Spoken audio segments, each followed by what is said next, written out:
Hi there, welcome to Huson DIY. In this video we're heading outside to do some log chopping.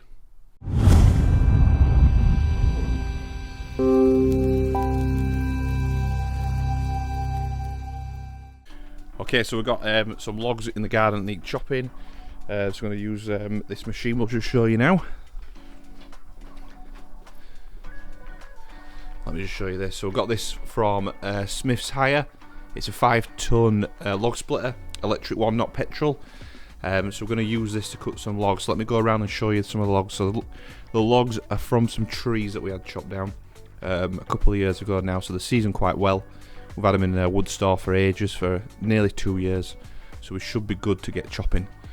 So we'll check out this log splitter and see how it does.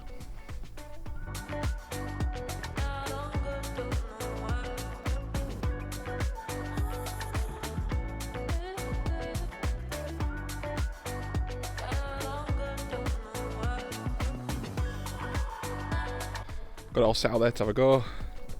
Got some logs here. I'll go show you the other logs as well. Some big logs in there as well, in another wood store. Again, they've been there a couple of years, ready to be chopped up.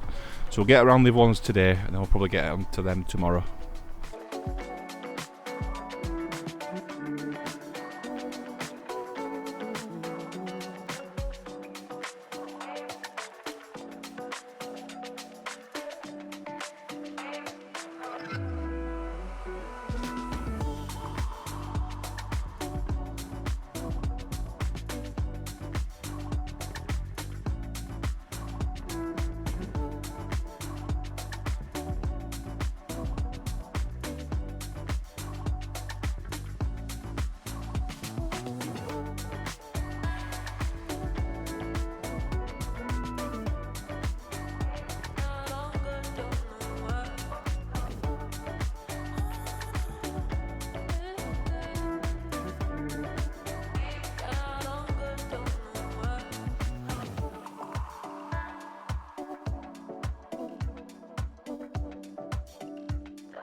Okay, first few logs done there. Proper hard wood, that is. It was quite difficult even going through it with the log splitter. No chance of being able to do them by hand with an axe. But yeah, gone through them. Just a little bit of movement, just twisting them around, just getting to the right point on the log, and it goes through them fine.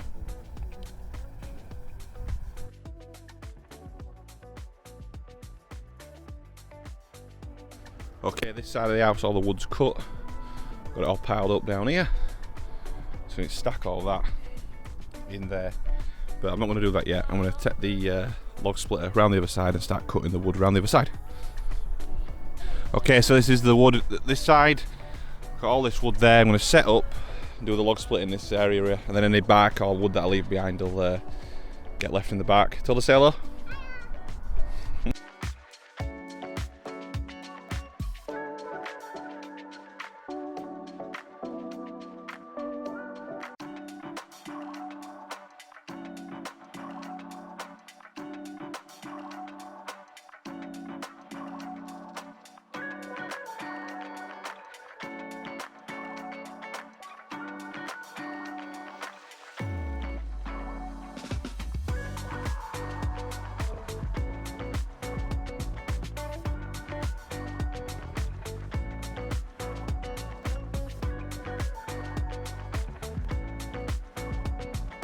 Okay, got through quite a lot now, getting there, going through those big ones. It's quite difficult to get through the big ones, but we're getting through them. Got plenty of logs done there. Obviously the pile inside there is going down, probably about halfway through. So I'll set up another angle and do another little time lapse of me doing the chopping.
Okay, we're done for the day.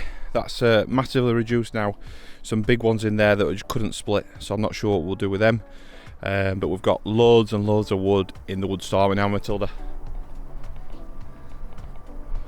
There's a wood store, nearly full. And we've got the rest of that wood there to put into it as well. So a good haul of wood there. Okay, so back inside and safe now after doing the wood splitting. So overall, I just want to give kind of a summary of what we've done. Obviously, what I've found with the splitter, the good and the bad things. And yeah, just a bit of an overview really. So obviously the wood splitter was hired from Smith's Hire. I think that's how I'll put a description to the one I hired. I was originally supposed to get a different one. It was I think it was like a pneumatic. Is it the pneumatic one with the two handles that fire through different? They didn't have that one in stock anywhere for me to hire, so I got sent that one, which was a little bit disappointing because it was quite slow. It was quite hard work to use, to be honest with you. So I would have preferred to get the other one, but I just used what was sent, and it was a good machine overall. So some of the pros. First of all, the pros: hire would drop off communication from Smith's Hire. Really good. When I sent my request through for the hire, they gave me a call to just let me know they couldn't get the one I wanted. They had an alternative, which were fine. The deposit I got back, literally, I think it was a day after, so that's good. So from a hire company perspective, really good. The machine itself was good. It was really portable. It was quite heavy at one end, obviously where the motor is, but it was easy enough to lift with one person. And obviously it came with the wheels on the back, so you could wheel it around. So quite easily be able to move it around my property to where I needed to use it. So yeah, portability, really good. In terms of usability, it was a little bit fiddly having the lever and the button to press at the same time. And with it being quite low, having to bend over. But it was easy to use. It wasn't difficult. It was just quite, I don't know what the word is, but yeah, ease of use. Anyone could probably do it. So yeah, really good. I guess some cons kind of linked into that pro really, but it was quite fiddly with the two buttons. I've been a bit picky. It was pretty obvious what you needed to do and I think it's from a safety perspective that you have to do both at the same time, so you're not accidentally having it on when you should have it on. A con, but a cautionary con, probably an incorrect con really. Obviously it's got the guard on it. It's got the guard wrapped around it, so any wood, can't fly off when you're chopping it. It does restrict the size of log you can use, but again, I'm being a little bit stupid because really you should only use a certain size of log. So it's a pro that there's a safeguard there. A con that it does restrict a little bit in terms of getting the log in. It can be a little bit fiddly when they're quite heavy, try to get them through. But I understand why it's there, obviously for safety reasons. I probably shouldn't admit this in a YouTube video, but I did take the guard off. I did have 2 or 3 massive logs. So I think they were fine width-wise, but the height, one of the ways I couldn't get them in. So I took the guard off. So it pushed through and split some of them okay. There were a couple of logs though that I had that just wouldn't split.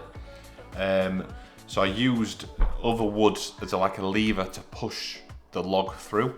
And I did actually, some wood did fire out and hit me in the face. So if you are watching this video and you are thinking of taking the guard off, either 1, don't take the guard off, or 2, just be super careful because it is dangerous. I got kind of lucky really. I got hit in the face, I got a little graze on my face, but man, it could have taken my eye out, for example. So yeah, if you are watching this, or to use the same machine or a similar machine, just be careful and maybe don't take the guard off. I think if I use one again, I don't think I'd risk it and take the guard off. So yeah, the last con, kind of linked to what I said originally, with the one I wanted was the one that kind of fired quickly through logs. This one is slow. Obviously it's slow because it's pushing all the weight through on the splitter. So it's obviously having to go slow to put all that force through.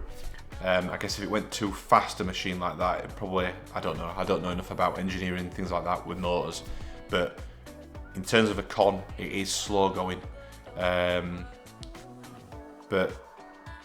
you just gotta stick with it. And I mean, it does take a little bit. So once you've split one and it's split, obviously you get the wood off, you gotta load your next one up anyway. and then you go again. I'm being picky. It is slow. It's obviously not as quick as the other one I wanted, which I will try and put a link to in below, or a little picture up here somewhere now of the one I originally wanted to get. So yeah, that's the only con. I'm being picky, but that is the final con. Okay, that's this video done now. Hopefully it was informative. If you're looking for the same machine to either buy or hire from Smith's Hire or another hire company, hopefully it's been informative in terms of seeing it in action, my little bit of a summary about it after. Hopefully, yeah. So if it has been informative, and you have liked the video, give it a thumbs up, give it a like. If not for any reason, give it a dislike, give it a thumbs down, but let me know in the comment section what you didn't like about the video. If you got any questions about anything I didn't cover about the machine, just drop that in the comment section. I will get back to all questions. If you've got any other general comments about anything I missed in the video, or just anything about the video, about anything the way we're using the machine, drop it in the comment section. I will get back to all those questions and comments. And if you want to follow the Huson DIY journey along, other DIY projects, maybe no more log splitting anytime soon, but yeah, other DIY projects that we've got on the go, hit that subscribe button and we'll see you on the next one.